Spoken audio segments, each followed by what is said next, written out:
Welcome back to another edition of RX Muscle Spotlight. I'm Dave Palumbo, and today's guest is Whitney Armstrong, who just won the IFBB Atlantic Coast Women's Physique Championship. She's going to the Miss Olympia this coming December in Las Vegas. Welcome to the show. Thank you so much for having me. I appreciate it. Last possible qualifier, Whitney. The last weekend of the year that you could possibly qualify for the Olympia. You did it. You dominated the competition. It was a slam dunk win for you, and it was a tough year for you. So it has to feel good to kind of, at the last minute, qualify for what your dream was, which was to go to the Miss Olympia competition.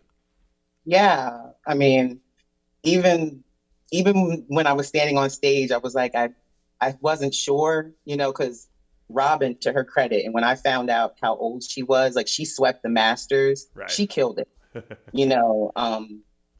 so really and truly kudos to her.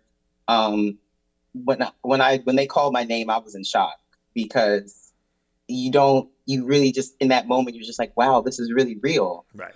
So it was awesome to really to have that moment and get that accomplishment, to know that I secured that last spot to go to the Women's Physique Olympia, and I get to compete with the best athletes in the world. So that's a great experience. It's what every bodybuilder lives for. A lot of the so-called experts in our industry have been comparing your physique, myself included, obviously, who's coaches you with Terry Davis, to Lenda Murray. A lot of people see a lot of similarities with, when Lenda first came on the scene and won the Miss Olympia for the first time. How does that feel to have those comparisons with the legend, really, in the sport?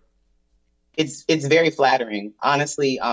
When I first started this whole journey, especially when I crossed over from figure, where I got my pro card, and to physique and everything else, I looked at the women of like the 80s and the 90s and how their physiques looked, and like Kim Shazetzi,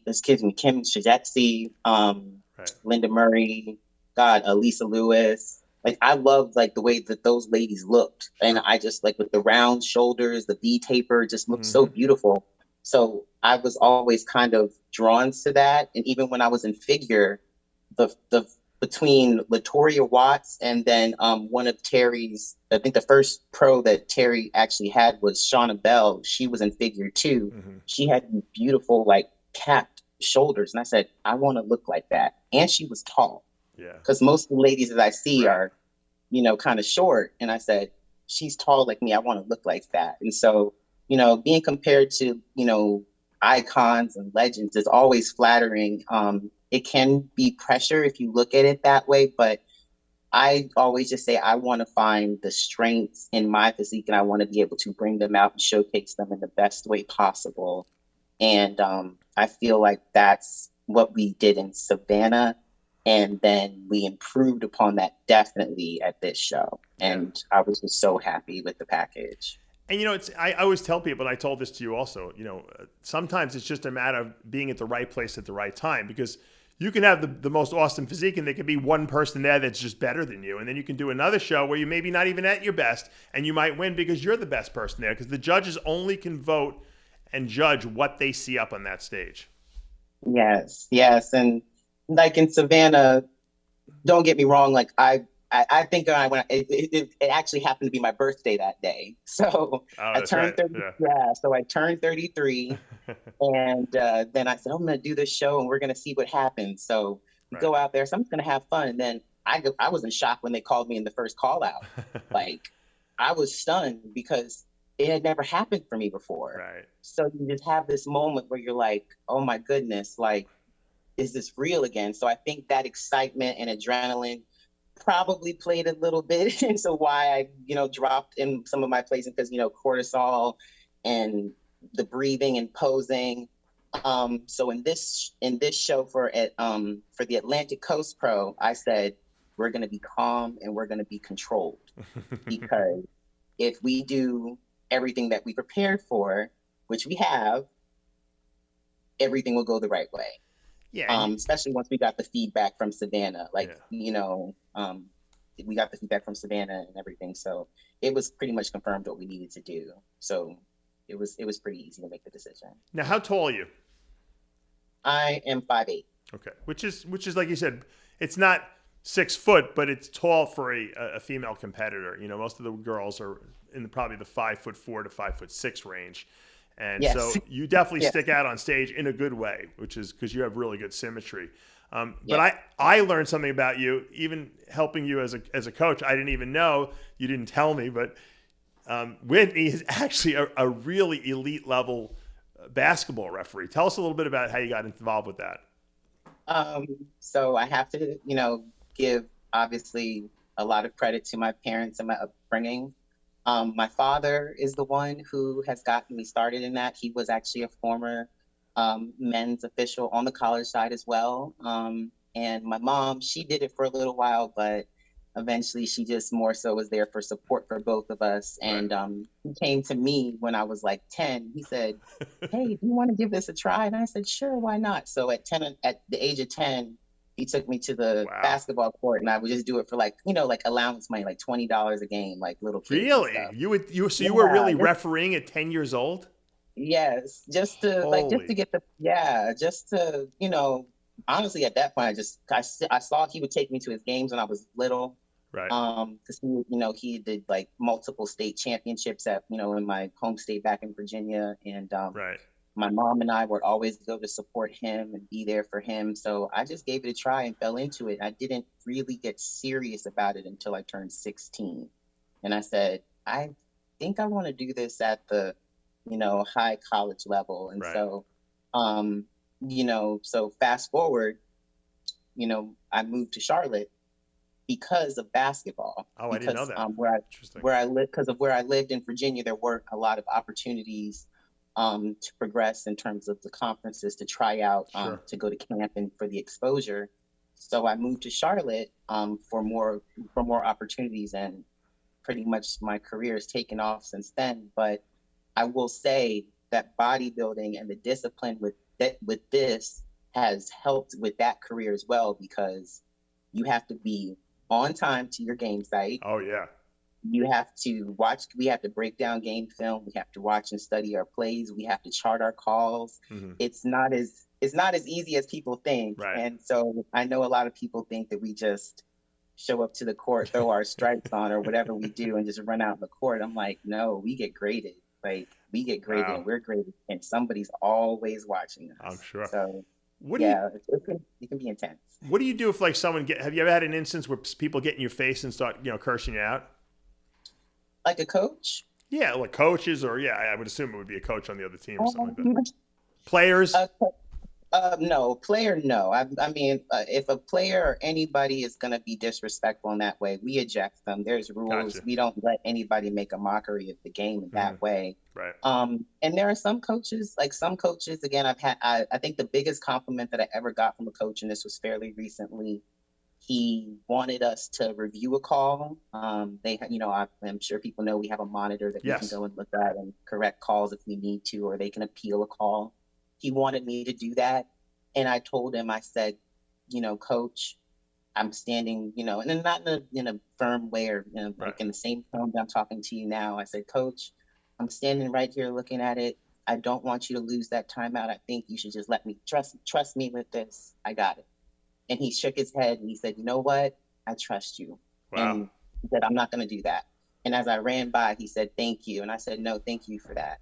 And I think, you have a mutual respect with some. Right. There are going to be some people you don't always get along with. Sure. But I'm the type of person where I'll get along with anybody. Yeah. Even if you don't like me, I'll do my best. But you'll smile through it. I'll smile through it. But, if we have to go there, we have to go there. We have to handle business. Back in the Wild West days when your father was refereeing, did you ever see any confrontations with him? Oh, that's different. Now, back in the day, they did some stuff. Now, you can't do that now. You can't do that now. Back in that day, the referees and the coaches, especially on the men's side, because I do the women's side, it's a different animal, but it's a different animal. But Nowadays, no, Yeah. especially with the current culture with, being politically correct Right, and the right, whole thing right, with Title IX and different things, you have to be very careful. right. And I understand that. And then plus everybody's watching, we're already in a microscope and in a pressure cooker with all the Sure. lights, we make a call. So, Do you get a lot of adrenaline, going when you're refereeing these games? 'Cause sometimes these games are big, big games, big college, Division I teams, obviously. yeah. Yeah, it's funny. When I got one of my bigger conferences, this past year, I was really excited about it. But I said to myself, I'm just gonna look at this as just another game. Right. Because if I psych myself out, I'll make a mistake and everybody's gonna see, Right. So I Sure. just said, just take it one call at a time, one sequence at a time, and just go from there. And at the end of the game, it was fun. Like I ended up like not even realizing where I was and Right. the level and the caliber of the game. I just said I'm just enjoying myself. Right. Like I always do, because that really, if I can say if you have a gift or you say you have a gift for something, I would say between competing and what I enjoy with this and basketball would be the two things that I truly love. Right. So that's why I would say, it gives me comfort to be able to do these two things. Where would you like to see the sport of women's physique going 5 years down the road? I mean, well, I don't know. This is a question I would have to ask you, because Okay. I think that this is where it's going. I think eventually they may have to put weight limits on us Yep. if we get too big. Yeah. Especially with, wellness and the different divisions coming in, Mm-hmm. that you have to have like separation between each division and each category. But I love women's physique. Personally, like the two divisions I love are classic women's physique. Mm-hmm. So I love the artistry Sure. of like of the physiques, the body, like the way that people move, especially when they pose, and then just everything. It literally is like art in motion. Mm-hmm. So that's what I love about women's physique. And I think just the femininity of it, with the posing. I Sure. think I can still be myself. I can still be like kind of like a little bit of a badass, but I can still keep it like girly, feminine, classy, and still like let you see like this pretty silhouette that you maybe have never seen before. Right. So, but women's physique going down the road, I would like for it to I think it's going to get very popular, because a lot of girls are stepping up, to go to women's physique, Sure. or they're going to bodybuilding. Yeah. And I know a lot of people are either going or they're dropping down and going from figure to wellness. So I think our division is going to get really popular and get very competitive. Right. So it'll be interesting to see in the next 5 years where it goes.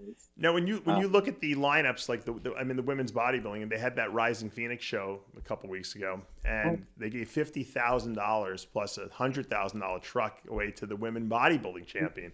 Do you ever say to yourself, maybe that's someplace I want to go? Because I mean, you obviously have the ability to cross over, probably, if you really wanted to at some point. Yeah, I entertained it back in 2020. And we made the decision to, like Terry made the call, like especially this season, to drop it back. Mm-hmm. But maybe, right, depending on the look of it. I like Andrea. Andrea is she's a great spokesman. Awesome. Spokeswoman for that division. She is killing it, and Yeah. she's probably going to win her next title next month. She's a lovely person. And I think the only thing that would be stopping me from that would be, I'd have to get really big. Yes, yeah, that's true. Hard to run up a basketball court when you're that big. Yeah. Yeah, and that's another reason. And that's another reason why I prefer, because there's a certain look and a certain image that I want to convey, and I still want to maintain my lines, and I don't want to get too big. Yeah. So maybe, but I would have to see what direction the judges would go in. I love, like I said, I love this division. I love the conditioning that I'm able to achieve, and still like have like a nice pretty look to it, like pretty muscle. I love that. I'd like to see them take the prize money and disperse it evenly between women's bodybuilding and physique. I mean, why give one more to one than the other? You know, I think that would be a better solution probably. And like you said, I'd like to see weight classes. Not weight classes, but like with classic physique in men, for your height, you can only weigh so much because that will limit how big the girls get. And if you can't fit into that weight category, then you move up to women's bodybuilding. And that's the solution. Yeah. And I mean, there are some women who probably are borderline, and there's nothing wrong with it, you know, especially with what Jake Wood's doing with Wings of Strength and giving all those ladies a ton of opportunities. You know, I think what they're doing is awesome. So if you have to step up, there's absolutely nothing wrong with it. But I think I would like to see more prize money, especially at some of the more elite level shows for women's physique in the future, maybe, because, you know, like you've seen some of the girls, like we get shredded now, like we get conditioned. And so, you know, I would like to see that because, you know, we do work hard. All those ladies that, you know, that I was out there with this past weekend, they worked hard just to be there, just like I did. And I wouldn't take anything from them. So, you know, I would like to see that in the future down the line. But I understand also it's about marketing a certain look. Right. So that's what also would maybe need to change. Well, yeah, you guys women's physique has got the look for sure. I think that's a great look that they got going. Like you said, it's the classic look of the Linda Murray's, Corey Everson era. And you know, that's what we want to see. So I think that, yes, it's great to see the big girls, but it's also good to see the girls with muscle with great lines. And I always called, you know, physique started out as figure with posing, essentially. Yeah. And it's progressed and evolved to something a little bit more than that, but essentially it still is that, you know, you just aren't wearing high heels, you know, so. Yes. Yeah. So I always kind of looked at it like I'm still doing figure, just I'm like a little bit bigger. So, you know, so that way I'm like, it's still the same thing. Right. Even when I pose, you know, I'm still trying to figure out some of the little transitions that I want to work on for the Olympia, because I really want to make sure it's polished and professional, because I'm going to be up against the best. I don't want to leave any room for error. But, you know, women's physique, I think, will be extremely popular down the line because it's a different way to showcase that women can have muscle on their body, but they can still have it and portray it in a very classy way. Right. And I think that that's appealing. So, like, when you see girls in the gym now, like, especially at my gym where I go to, you know, like at Megaflex, these girls, like, they lift and they like that, you know. So if that's appealing to certain people and they want to, you know, either they want to compete in wellness or whatever it is, even if they have to compete in that division, they got to squat. Absolutely. I love any division that makes people have to work out. It's almost like I felt bad for some of the bikini girls who have to actually not work out because they can't get any bigger because, you know, they're going to grow out of the division. I'm like, well, then move up. You know, there's so many divisions now for everyone. You could really find something that fits everyone's physique. Funny story, though. People don't know this. So Whitney comes back, like, sends me an update, you know, like she always does. And like, she lost a lot of weight and she's looking like really, really lean. And I don't know what's going on. I'm like, oh, I guess her metabolism kicked in. And then Terry, who's also coaching her with me, he tells me that I find out later that she coached 6 basketball games in a row, right? Was it like, in how many days was that? Like 3 days or something? So it was a very crazy, it was a very crazy swing. So this was literally the week. This was at like 8 days out. And so I was like, oh God, what are we going to do? And I knew it was, I had to like mentally, but I had more so was like mentally preparing myself for what I had to do. How many games was it? Seriously.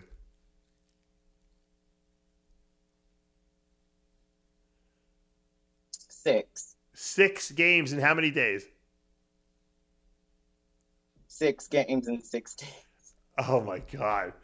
That's a lot of, people don't understand. You're running on the court. You're not like just walking around. You're running on the court nonstop. We have to, like, if they steal the ball and I got to get down there, I have to run. and this is, mind you, whether you're carb depleted or whatever. Yeah. And so, and she was so depleted after that week. It was like, what the hell's going on here? I didn't know what was going on. And of course we had to feed her more. Yeah, it was intense. The last time I did a show during basketball season was when I actually turned pro. Right. And there was a play that happened, you know, the girl stole the ball, and I said, I'm not going to get to the baseline. I hope she doesn't foul the girl, because I'm not going to get there. Luckily, she didn't. She lost it. They went out of bounds. And I was like, oh, thank God. But hey, did anyone ever collide with you on the court or anything like that? Or did you ever get hit with a ball or something like that? Or yeah, I mean, I've been hit. I mean, like sometimes, like a lot of my partners don't like to toss the ball because, you know, when you have to get in between the players, sometimes they inadvertently will come down and they may hit you. It's never purposeful. Sure. They're trying to, you know, get possession. And just recently, when that happened in those 6 days, I actually did get hit one time. Like she hit me on my in my chest. Right. And so not like, you know, I was like, okay, I'm all right. You know, nothing happened. I just kind of shook it off. And the next game, my partner was like, "Oh, do you want to toss?" I said, "I'm good. I'm good." I wait until later, mostly because I was tired. But I was like, "Nah, I got hit," and I said, "I'm like 161 at this point. I think if anybody else hits me, I may fall over." So no, I'm good. Well, Whitney, I want to wish you the best of luck at the Olympia. Obviously, I'm going to be over there in your corner as well with Terry Davis, and I know you train at the Mega Flex gym over there, right? Is that Hard Body Fitness? Yes. We want to give them their plugs. Yes. Terry's been instrumental, obviously, in helping you over the last, you know, so many years, and you know he's the one who contacted me and brought me on board to help out as well. And so we want to give him tons of credit. Yeah, we want to give him tons of credit. He's done a great job with you, and you know, you've come a long way. And I think that you're going to shock a lot of people come Olympia time. Watch out for Whitney Armstrong. She is dangerous. And don't coach, but please, the week of the Olympia, please don't referee any basketball games. The week is blocked off. No, we're not doing that. No basketball that week, please. I beg you. I promise. All right. Good luck, like I said, in the prep. And I know all our fans are going to be watching for you out there. This is your debut at the Olympia. Those top 5 girls better watch out. Whitney Armstrong is coming for you guys. All right, guys, that's going to take us to the end of another episode of RX Spotlight. I'm Dave Palumbo with Whitney Armstrong. We'll see you next time.